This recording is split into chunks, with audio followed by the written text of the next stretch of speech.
ada di Pak Menko Pangan, jadi nanti lebih lanjut Pak Menko Pangan yang menjelaskan terkait itu. Segera.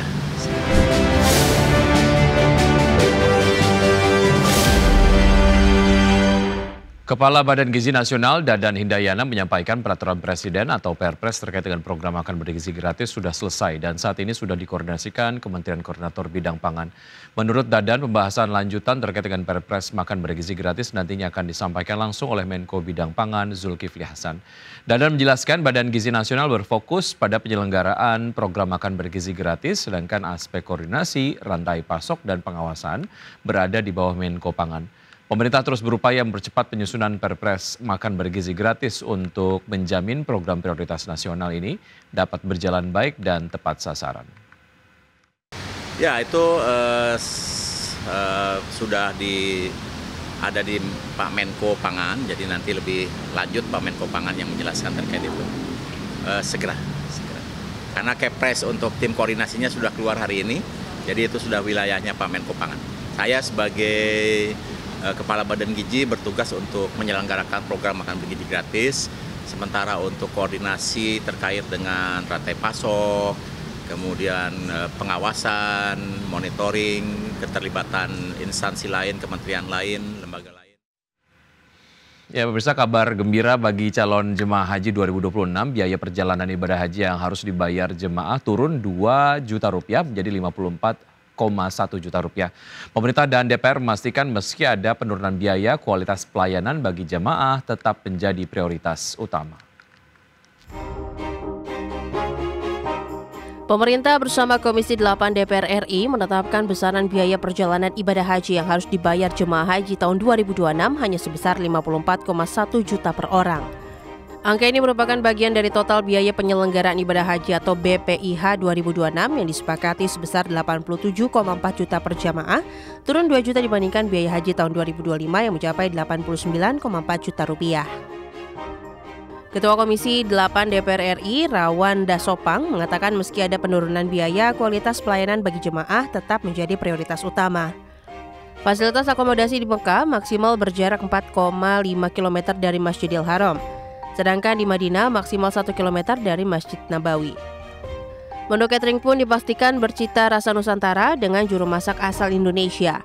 Selain itu, living cost sebesar Rp750 Arab Saudi akan dikembalikan kepada jemaah dalam bentuk uang tunai, sehingga total biaya yang benar-benar dikeluarkan jemaah setelah pelunasan hanya sekitar Rp23,1 juta. Keputusan kita menetapkan BPIH sebesar Rp87.409.365. Dari 87 juta ini nilai manfaat menjadi Rp33.215.558 sebesar 38%. Sementara BP itu dibayarkan jamaah sebesar Rp54.193.806.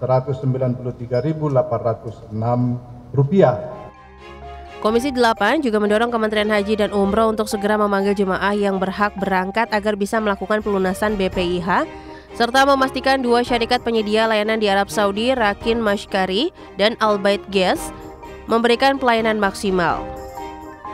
Dari Jakarta, Abdul Aziz, Zulkarnain, Auliasyah Ramadan, IDX Channel. Pertama, pemerintah Indonesia optimistis bisa mendapatkan tarif 0% dari Amerika Serikat untuk sejumlah komoditas ekspor unggulan. Pemerintah memastikan tengah menyiapkan langkah lanjutan untuk mempercepat negosiasi dagang dengan pemerintahan Presiden Donald Trump. Pemerintah Indonesia optimistis bisa mendapatkan tarif 0% dari Amerika Serikat untuk sejumlah komoditas ekspor unggulan.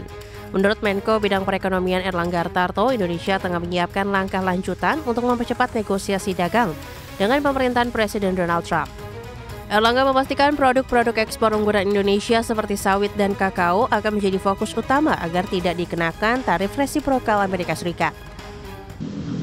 Jadi kita sudah kita bicarakan untuk produk-produk yang Amerika tidak bisa produksi, seperti kelapa sawit, kakao, rubber, itu seluruhnya diberikan 0. Ya. Kita minta juga untuk komoditas tertentu yang menjadi supply chain untuk misalnya industri medical. Sebelumnya, Presiden Amerika Serikat Donald Trump telah menandatangani kesepakatan dagang dengan Malaysia, Kamboja, dan Thailand. Dalam kesempatan tersebut, Amerika memberikan tarif 0% untuk sejumlah barang ekspor dari ketiga negara tersebut. Sebelumnya, tarif resiprokal yang berlaku pada tiga negara tersebut mencapai 19% sama dengan Indonesia. Dari Jakarta, Tim Liputan, IDX Channel. Direktur Eksekutif Indef Esther Sri Astuti menilai perekonomian Indonesia memerlukan penguatan di tengah ketidakpastian akibat kombinasi atas tekanan global dan domestik, sehingga diperlukan berbagai strategi untuk mendorong perekonomian tanah air agar lebih kuat dan resilient guna mencapai pertumbuhan yang inklusif. Menurut Esther, ada 3 pilar penguatan ekonomi domestik bagi penguatan fundamental, yakni penguatan ekonomi domestik, kemandirian ekonomi nasional, dan inovasi sumber daya manusia. Esther meyakini pertumbuhan ekonomi tidak bisa dilakukan sendiri, namun dibutuhkan sinergi, tidak hanya pemerintah, tapi dari pelaku usaha, akademisi, dan berbagai stakeholders. Disinilah peran penting dari resiliensi ekonomi domestik. Resiliensi bukan hanya cara kita bertahan, tapi resiliensi adalah bagaimana kita bisa mampu beradaptasi di tengah ketidakpastian global ini dan tetap tumbuh walaupun kita dalam krisis maupun resesi. Ada 3 pilar. Yang pertama adalah penguatan ekonomi domestik. Pasar domestik yang kokoh menjadi fondasi utama bagi penguatan fundamental ekonomi. Yang kedua adalah kemandirian ekonomi nasional. Kemandirian ekonomi nasional sudah ditekankan oleh Presiden Prabowo mengenai bagaimana kita tidak tergantung pada pasar impor ya. Kemudian bagaimana kita bisa mendapatkan kemandirian pangan, energi, dan seterusnya. Ya, pemerintahan Prabowo Subianto resmi menerbitkan peraturan pemerintah nomor 38 tahun 2025 tentang pemberian pinjaman oleh pemerintah pusat. Menurut Menteri Keuangan Purbaya Yudhisa Dewa, peraturan tersebut terbit untuk memenuhi kebutuhan pendanaan pembangunan pada periode tertentu. Kekurangan dana tersebut biasanya terjadi pada awal tahun atau akhir tahun anggaran, sehingga pemerintah perlu menyediakan skema pinjaman untuk menutup kebutuhan jangka pendek. Tidak hanya itu, skema pemberian utang juga dapat dipertimbangkan untuk kebutuhan jangka panjang jika proyek yang diajukan dinilai jelas dan menguntungkan. Meski demikian, Purbaya mengaku pemerintah masih menggodok bentuk pembiayaannya. Apakah pemerintah pusat harus menerbitkan surat utang jangka panjang atau pendek ke Pemda? Ya, kadang-kadang untuk awal tahun atau akhir tahun kadang-kadang Pemda kekurangan uang, ya untuk itu aja. Utamanya itu, menutup kekurangan uang jangka pendek. Tapi kita lihat juga nanti kalau butuh jangka panjang selama ada proyek-proyeknya jelas.